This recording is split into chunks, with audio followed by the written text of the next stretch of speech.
ഭാരതത്തെ നശിപ്പിക്കാൻ രാജ്യദ്രോഹ നടപടികളുമായി ആരിറങ്ങിയാലും ആ ഭീകരവാദികൾക്കെതിരെ ഞാൻ തുടങ്ങി വെച്ചിട്ടുള്ള ശക്തമായ നടപടിയുമായി തന്റേടമായി മുമ്പോട്ട് പോകും. സിനിജി, രാജ്യദ്രോഹികളായ തീവ്രവാദികൾ ഇനിയും വന്നാൽ അവർക്കെതിരെ ശക്തമായി പറയുക തന്നെ ചെയ്യും.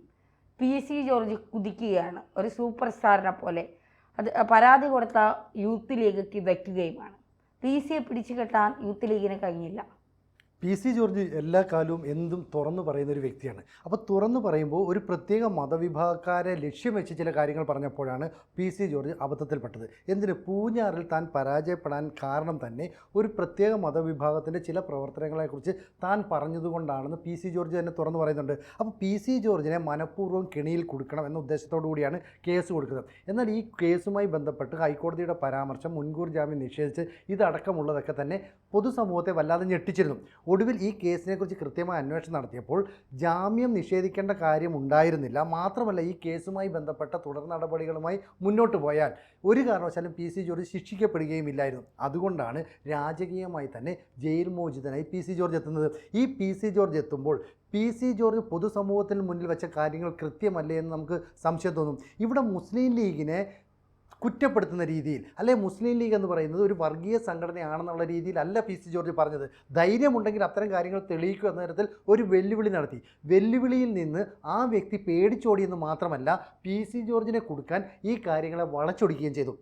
നമ്മൾ രണ്ട് കാര്യങ്ങൾ ഒരേ സമയം പറയുമ്പോൾ ആദ്യ കാര്യത്തിൻ്റെ തുടർച്ചയായി രണ്ടാമത്തെ കാര്യം പറയുമ്പോൾ ആദ്യ സെൻറ്റൻസിൽ ഉപയോഗിച്ച അതേ വാക്കുകൾ ഉപയോഗിച്ചില്ലെങ്കിൽ ഈ രണ്ടാമത്തെ സെൻറ്റൻസ് മാത്രം അടർത്തിയെടുത്ത് നിങ്ങൾ സമൂഹത്തിൽ സ്പർദ്ധ വളർത്തുന്ന രീതിയിൽ പ്രശ്നങ്ങൾ ഉണ്ടാക്കിയെന്ന് വരുത്തി തീർക്കാം.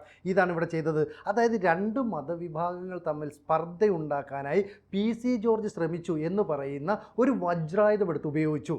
അതിനെ പ്രത്യേകമായി പരിശോധിച്ചാൽ ഒറ്റ നോട്ടത്തിൽ ആളുകൾക്ക് സംശയം തോന്നാം. എന്നാൽ PC ജോർജ് പറഞ്ഞിരുന്നു, ഞാൻ അതല്ല പറഞ്ഞത്, ഞാൻ ഉദ്ദേശിച്ചത് അതല്ല, കാര്യങ്ങൾ ഇങ്ങനെയാണ്. ഇത് പരാതി കൊടുത്ത വ്യക്തിക്കും അറിയാം. ഒടുവിൽ പരാതിയൊക്കെ കോടതിയുടെ മുമ്പിലെത്തി PC ജോർജിനെ റിമാൻഡ് ചെയ്യുന്നു. റിമാൻഡ് ചെയ്ത PC ജോർജ് 2 ദിവസങ്ങൾക്കുള്ളിൽ പുറത്തേക്ക് വരുന്നു. പുറത്ത് വന്നപ്പോൾ പരാതിക്കാരൻ പറയുകയാണ്, PC ജോർജിനെ തെറ്റ് പറ്റിയെന്ന് മനസ്സിലാക്കിക്കാൻ വേണ്ടി ഞങ്ങൾ നൽകിയ പരാതിയാണെന്ന്. എന്താ, സ്കൂളിലെ HM ആണോ പരാതി കൊടുത്തത്? ഈ PC ജോർജ് കുട്ടിയാണോ? ഒന്നുമല്ല. അപ്പോൾ ഇവർക്കറിയാം ഈ കേസ് നിലനിൽക്കില്ലെന്ന്. പക്ഷേ തങ്ങൾക്കെതിരെ വിരൽ ഉയർത്തിയാൽ തങ്ങൾ ഒന്നുകിൽ കേസുമായി മുന്നോട്ട് പോകും, അല്ലെങ്കിൽ ശാരീരികമായി പോലും ഇല്ലായ്മ ചെയ്യാനായി പ്രവർത്തിക്കും. എന്ന് വെച്ചാൽ ഞങ്ങൾക്കെതിരെ ആരെങ്കിലും ചെറുവിരലെങ്കിലും അനക്കിയാൽ പ്രത്യാഘാതം ഭീകരമായിരിക്കും. അതുകൊണ്ട് നിങ്ങൾക്ക് ഫ്രസ്ട്രേഷൻ ഉണ്ടെങ്കിൽ, നിങ്ങൾക്ക് എതിർപ്പുണ്ടെങ്കിൽ മിണ്ടാതിരുന്നോളാം, മൗനമായിരുന്നോളാം, ഞങ്ങൾക്കെതിരെ ഒന്നും പറയണ്ട. ഇതാണ് പറഞ്ഞത്. പക്ഷേ പുറത്തേക്ക് വന്ന PC ജോർജ് എന്താ പറഞ്ഞത്? ഇനിയും ഇത്തരത്തിലുള്ള വിധ്വംസക പ്രവർത്തനങ്ങൾ നടത്തുന്ന ആൾക്കാരുണ്ടെങ്കിൽ, ഭീകരവാദത്തെ പിന്തുണയ്ക്കുന്നവരുണ്ടെങ്കിൽ അവരെ സമൂഹത്തിന് മുന്നിൽ ഞാൻ ചൂണ്ടിക്കാണിച്ചു കൊടുക്കും. അവർ ചെയ്യുന്ന പ്രവൃത്തികൾ സമൂഹത്തിൻ്റെ മുന്നിൽ തുറന്നു കാട്ടും. അപ്പോൾ പേടിക്കേണ്ടി വരും. പൂഞ്ഞാർ മുതൽ ഇവർക്കിപ്പോൾ സ്വാധീനമുണ്ടെന്ന് പറയപ്പെടുന്ന പല മേഖലകളിലെ കാര്യങ്ങളും PC ജോർജ് തുറന്നു കാട്ടപ്പെടും. മാത്രമല്ല, കേരളത്തിൽ BJPക്ക് വലിയ സ്വാധീനമുണ്ടായിരുന്നില്ല. കാലക്രമേണ BJP ആ സ്വാധീനം തിരിച്ചു പിടിച്ചു. വോട്ട് ഷെയറിൽ വലിയ വർധനമുണ്ടായി. ആ സമയത്താണ് കാലാകാലങ്ങളിലായി CPMന് വോട്ട് ചെയ്തിരുന്ന ആൾക്കാർ BJPയിലേക്ക് ആകർഷിക്കപ്പെട്ടത്. അപ്പോൾ BJPക്ക് പിന്തുണയുമായി നിൽക്കുന്ന BJP എന്ന ഇന്ത്യയിലെ ഏറ്റവും കരുത്തുറ്റ പാർട്ടിയാണ്.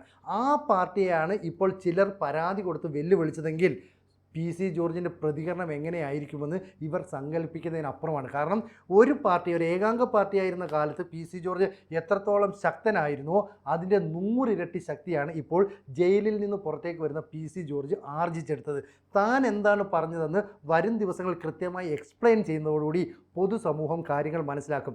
അപ്പോൾ തന്നെ മനഃപൂർവ്വം കെണിയിൽ ചാടിച്ച മുസ്ലിം ലീഗിൻ്റെ പ്രവർത്തകരെ ഉൾപ്പെടെ സമൂഹത്തിന് മുന്നിൽ തുറന്നു കാണിക്കുകയല്ലേ PC ജോർജ് ചെയ്യാൻ പോവുക? തീർച്ചയായിട്ടും PC ജോർജിനെ സംബന്ധിച്ചിടത്തോളം സിനിജി തുടക്കത്തിൽ പറഞ്ഞതുപോലെ എപ്പോഴും നിലപാടുകൾ ഉയർത്തിപ്പിടിക്കുന്നവരാണ് PC ജോർജ്. ഇപ്പോൾ പല മതപണ്ഡിതന്മാരെന്ന് പറയുന്നവർ ഇപ്പോൾ മുഖ്യമന്ത്രി പിണറായി വിജയൻ്റെ മകളെയും മരുമകൻ്റെയും വിവാഹം സമയത്ത് ഇത് വിവാഹമല്ല വ്യഭിചാരമെന്ന് തുറന്നടിച്ചവർക്കെതിരെ പോലും ഒരു കേസ് എടുത്തിട്ടുണ്ട്. പക്ഷെ അവരെ പോലീസ് ഇതുവരെ അറസ്റ്റ് ചെയ്തതെന്ന് ചോദിച്ചാൽ ഇല്ല. ഇപ്പോൾ ഒരു പ്രത്യേക മതവിഭാഗത്തെ പറയുമ്പോൾ PC ജോർജിനെ പോലെയുള്ള ആൾ, അല്ലെങ്കിൽ ഒരു BJP നേതാവ് പറയുമ്പോൾ അതിനെ ഉയർത്തിക്കാട്ടിക്കൊണ്ട് അവരെ സമൂഹത്തിൽ ഇല്ലായ്മ ചെയ്യുന്ന ഒരു രീതി. പക്ഷെ PC-യോടാണ് കളിച്ചത് എന്നുള്ളത് ഇവരൊക്കെ മറന്നുപോയി. PC പറഞ്ഞതിൽ തന്നെ ഉറച്ചു നിൽക്കുന്നു. പറഞ്ഞത് തെറ്റാണെന്ന് എവിടെ ബോധ്യപ്പെട്ടപ്പോൾ അദ്ദേഹം പരസ്യമായി മാപ്പ് പറയാനും തയ്യാറായി എന്നുള്ളതാണ്. ഒരു തെറ്റ് പറ്റുമ്പോൾ അതിൽ പശ്ചാത്തപിക്കുകയും തിരുത്തുകയും ചെയ്യുന്നവരാണ് നല്ല നേതാക്കൾ PC അത് ചെയ്തു എന്നുള്ളതാണ്. എന്നിട്ടും കലിപ്പ് മാറാതെയാണ് PC-ക്കെതിരെ കോടതിയിൽ പോകുന്നു, ജാമ്യം നിഷേധിക്കുന്നു. PC പക്ഷെ അതുകൊണ്ട് നേട്ടമുണ്ടായത് PC-ക്കാണ്. മെഡിക്കൽ കോളേജിൽ പോയപ്പോൾ PC-ക്ക് പിന്നെ ഹാർട്ട് ബ്ലോക്ക് ഉണ്ടെന്ന് മനസ്സിലായി. പാലയിലെ സ്വകാര്യ ആശുപത്രിയിൽ അദ്ദേഹം ചികിത്സയും തേടിയിട്ടുണ്ട്. അപ്പോൾ ഇതുകൊണ്ട് PC-ക്ക് ഗുണങ്ങളെ ഉണ്ടായിട്ടുള്ളൂ. വലിയ മൈലേജാണ് കിട്ടിയത്. ഒരു സൂപ്പർ സ്റ്റാർ പദവിയിലേക്ക് PC ഉയർന്നു.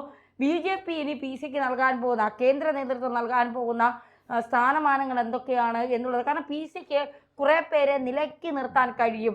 അതായത് കേരളത്തിൽ തീവ്രവാദത്തെ വളർത്താൻ ആരെങ്കിലും തുനിഞ്ഞിറങ്ങിയാൽ അവരെ നാക്കുകൊണ്ട് അല്ലെങ്കിൽ വാഗൊണ്ട് പറഞ്ഞു നിർത്താൻ PC-ക്ക് കഴിയുമെന്ന് കേന്ദ്ര നേതൃത്വത്തിന് മനസ്സിലായിരിക്കുന്നു. തീർച്ചയായിട്ടും PC-ക്കായി അവർ സമ്മാനം ഒരുക്കി വെച്ചിട്ടുണ്ടാകും. ഈ ചികിത്സയൊക്കെ കഴിഞ്ഞ് ഇറങ്ങുന്ന PC പറയാൻ പോകുന്നത് എന്തായിരിക്കും എന്നുള്ളതായിരിക്കും. ഇന്നലെ ഇപ്പോൾ PC പറഞ്ഞിട്ടുണ്ട് നിലപാട്, ഇനിയും പറയുക തന്നെ ചെയ്യുമെന്ന്.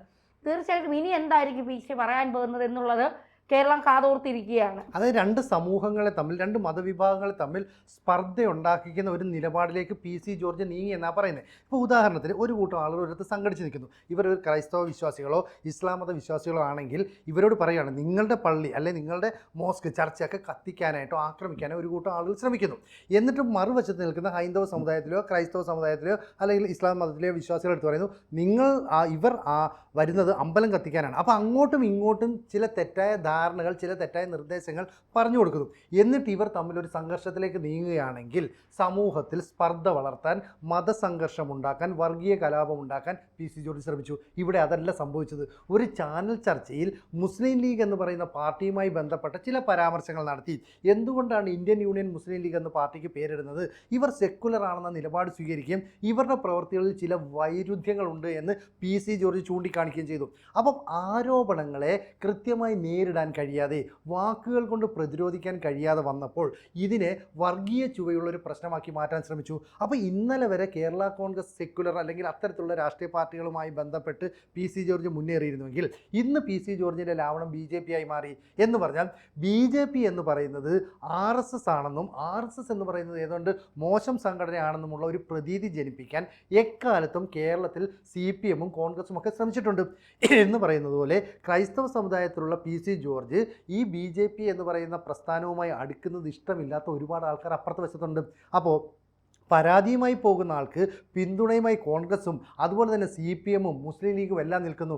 ഇവർ കൃത്യമായ ചില പരാതികൾ നൽകുന്നു, ജഡ്ജിയുടെ മുമ്പിലേക്ക് എത്തിക്കുന്നു, ജഡ്ജി ഇതിനനുസരിച്ച് ജാമ്യം നിഷേധിക്കുന്നു. പക്ഷേ കുറ്റം നിലനിൽക്കുന്നതല്ല, PC ജോർജ് ശിക്ഷിക്കപ്പെടുകയുമില്ല. അത് തന്നെ സംഭവിച്ചു. 2 ദിവസങ്ങളിൽ PC ജോർജ് പുറത്തേക്ക് ഇറങ്ങി. അപ്പോൾ ഈ PC ജോർജിൻ്റെ നിലപാടുകൾ വളരെ ഉറച്ചതാണെന്ന് കേന്ദ്ര നേതൃത്വം മനസ്സിലാക്കുന്നുണ്ട്. അപ്പോൾ ഇത്തരത്തിലുള്ള ഒരു നേതാവ് നമുക്ക് വേണം. നമുക്കറിയാലോ, ക്രൈസ്തവ സമുദായത്തിൽ നിന്ന് വന്ന ജോർജ് കുര്യൻ, അദ്ദേഹം എത്ര നിഷ്കളങ്കനായ, എത്ര സൗമ്യനായ നേതാവായിരുന്നു. പക്ഷേ വർഷങ്ങളോളം BJP-ക്കൊപ്പം നിന്ന ഈ ജോർജ് കുര്യൻ ഒടുവിൽ ലഭിച്ചത് കേന്ദ്ര മന്ത്രിപദമാണ്.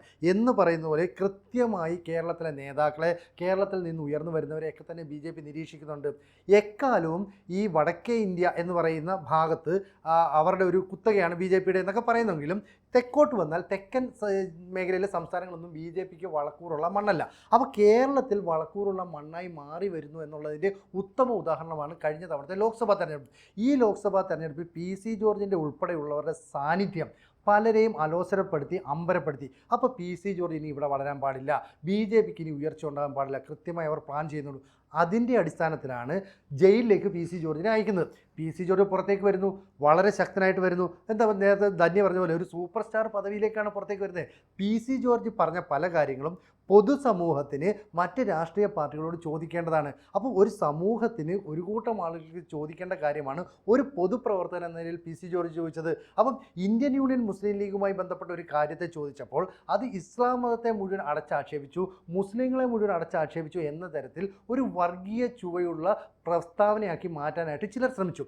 അതിന് പിന്തുണയുമായി ചില മാധ്യമങ്ങളിൽ നിന്നും നമുക്കറിയാമല്ലോ, മാധ്യമങ്ങൾ ഒരു പ്രധാനപ്പെട്ട കാര്യം പറഞ്ഞാൽ അതിൽ നിന്ന് അവർക്ക് ആവശ്യമുള്ള കാര്യങ്ങൾ അടർത്തിയെടുത്തി വിവാദമുണ്ടാക്കും. ഇപ്പോൾ ശശി തരൂരുമായി ബന്ധപ്പെട്ട വിവാദം, ഇന്ത്യൻ എക്സ്പ്രസ് എന്ന് പറയുന്ന ദിനപത്രത്തിന് നൽകിയ അഭിമുഖത്തിൽ 2 ഭാഗങ്ങളിലായി ശശി തരൂർ പറഞ്ഞ കാര്യങ്ങളെ രണ്ടും കൂടെ കണക്ട് ചെയ്ത് ഒരുമിച്ച് നിർത്തി വേണമെങ്കിൽ ഇനി ഞങ്ങളെ നോക്കാൻ വേറെ ആളുണ്ടെന്നൊക്കെ രീതിയിൽ ചിത്രീകരിച്ചു. ശശി തരൂർ പറഞ്ഞു, മാധ്യമ സംസ്കാരത്തിൻ്റെ ജീർണതയാണ് ഇവിടെ കാണുന്നത് എന്ന് പറയുന്ന പോലെ PC ജോർജിനെതിരെയും കുറച്ച് മാധ്യമങ്ങൾ ചരട് വലിച്ചു. പക്ഷേ അതുകൊണ്ടൊന്നും വീണു പോയില്ലായിരിക്കും PC ജോർജ്, അല്ലേ? ഉദിച്ചു കയറുകയാണ്. ഇനി എന്താണ് BJP PCക്ക് ഒരുക്കി വയ്ക്കുന്ന സമ്മാനമെന്ന് കണ്ടു തന്നെ അറിയാം.